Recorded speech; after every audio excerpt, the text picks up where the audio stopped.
Tapos mamayang mga 4 o'clock mag-live ulit kasi nandito yung kapatid ni Tatay Digong, si Sir Bong. Papasok na siya. So we go live, papasok na siya. Tapos ang title is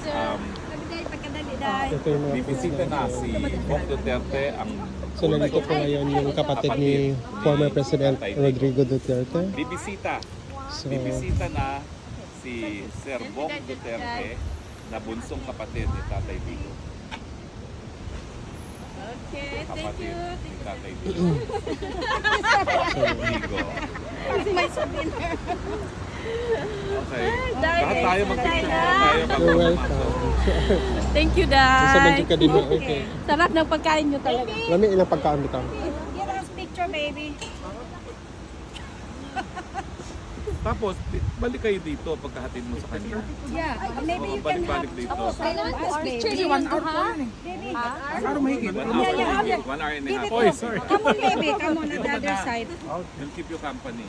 The brother of Duterte. 1, 2, 3. One more. 1, 2, 3. Okay. Thank you. Thank you. 1:54 papasok ka na siguro eh. Mag-live lang tayo sabihin mo. Sabihin ko lang ano.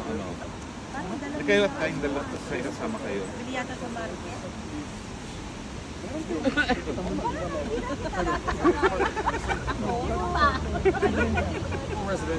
Hina na internet. Oh, nakakaya. Ginataas. Lalo na po. Yeah, pero mamaya So, na. Wala pa. Meron kami, Oh, sige. what's binignit in Tagalog? Ginataan. Bilo, it's bilo-bilo.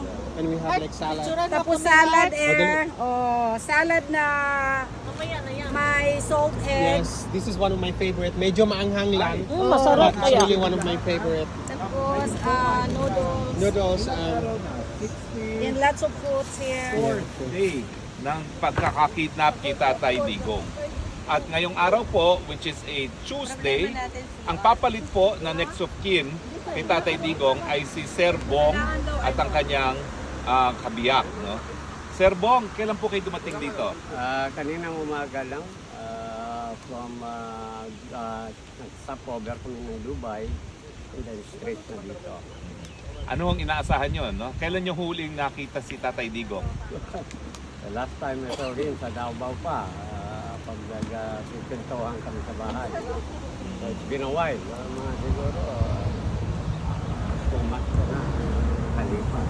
Ang huling na pag-meet din namin ni Sir Bong ay sa bahay din niya. Oh yeah. Nakatira siya sa distrito ni Sir Ungab na malayo sa sentro ng Davao, pero napakaganda ng bahay niya.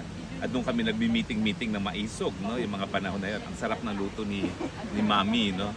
Now, ano naman po ang inaasahan nyo dito sa kauna-unahang pagbisita nyo kay Tatay Digong? Well, unang-una, of course, I wanna see the welfare niya. Also doing. So, I will do that till I get inside. So, basically, I'm here because election and all that. So, nagpalit-palitan sila. So, Android. election iPhone talaga. Dito kasi strong ang iPhone. Paano po nyo pararating ang balita tungkol sa kanyang pagkanalo, pagkapanalo? Well, Paano nyo i-describe yung kanyang pagkapanalo? It's an overwhelming, vote of the majority. I'd like to take this opportunity to all the supporters of the PRRD and of course the Dabaweños who are really solid, tinuan sa overwhelming vote of confidence. Ano naman po ang sasabihin nyo tungkol sa Duterte, no? At 5 naman po lumabas doon sa ating Duterte, no? Sa Duterte, I'm a little bit disappointed because I was really looking forward that Duterte would make it. But there are some siguro meron pa yung mga protection or whatever. But I will leave it to BP Sara. Well, sabihin nyo po, ligtas na si BP Sara kasi 5 ang nanalo na sinuportahan natin kasama si Marcos Aimee at saka si Villar. Tapos meron pang Robin Padilla, pang-6. Kailangan lang niya na 8 na hindi papabor sa impeachment. No?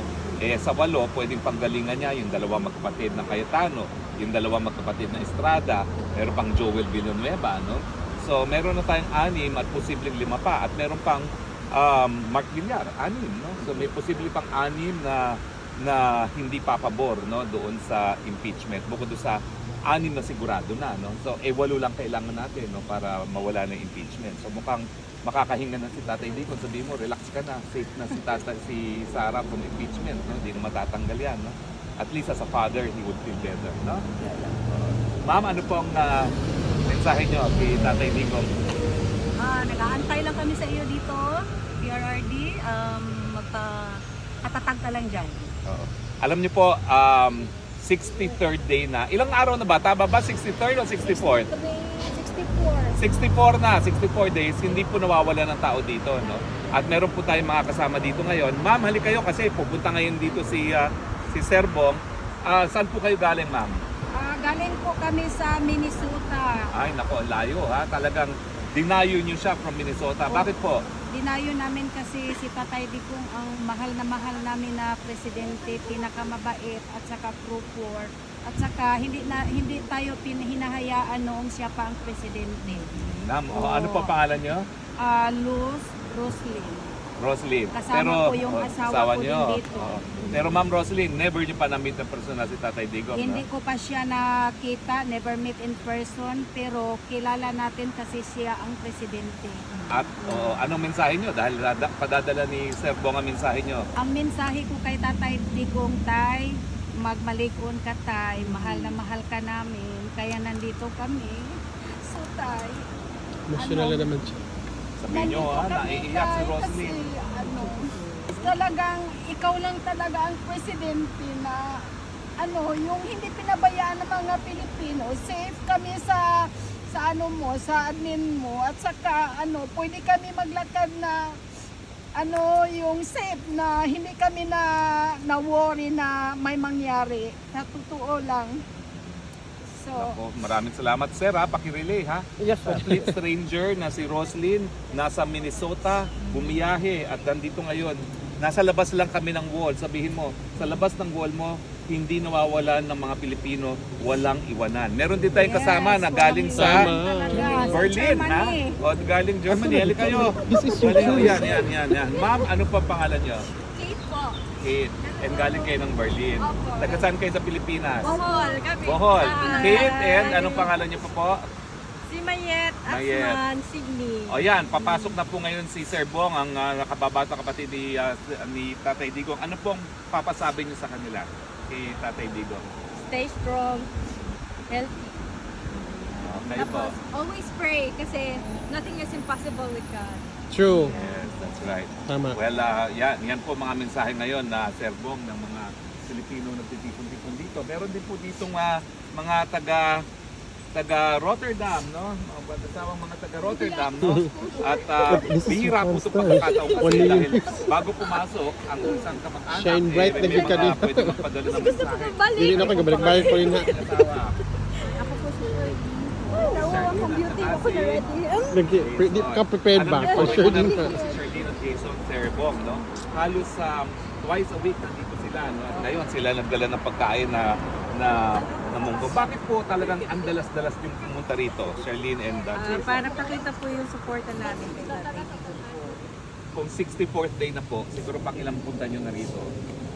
Siguro po mga 14 times to 40 35 times times. na rin po. Yan. Ni minsan ninyo pa namimit in person si Tatay Hindi Digong. pa po. Pero bakit kayo sumusuporta kay Tatay Digong? Dahil nung una-una pa lang po, ang tatay ko, na po talaga suporta sa Tatay Digong dahil ang tatay ko rin po ay retired police. Okay. Then sabi niya, gusto niya kung ano po yung platform ng Tatay Digong. Kailangan na po umalis ni Sir Bong. Anong pasasabi nyo kay Sir Bong kay Tatay Digong galing sa inyong dalawa? Sabi ko, magpakalakas po siya. Hinintay po namin siya sa iba. Maraming salamat. Jason, your words to Tatay Digong para mapa-relay ni Sir Bong. Well, kailangan na pong pumasok kasi 30 minutes before po, kailangan pumasok for security check. Give our love to Tatay Digong, Oh, yeah. Sir Bong. Ha? Definitely. At siguro, babalik po si Sir Bong mga 4 o'clock, 3:30 to 4 o'clock. Abangan nyo po ang pinaka bagong balita galing sa kay Tatay Digong as will be relayed by Sir Bong Duterte. Maraming salamat po. Maraming Okay, salamat sasamahan po. po kayo ha. Mm-mm. Sasamahan po kayo papunta doon. Ha? Yes. Okay. Well, yan po, narinig niyo po ang kapalit na nagbabantay kay Tatay Digong.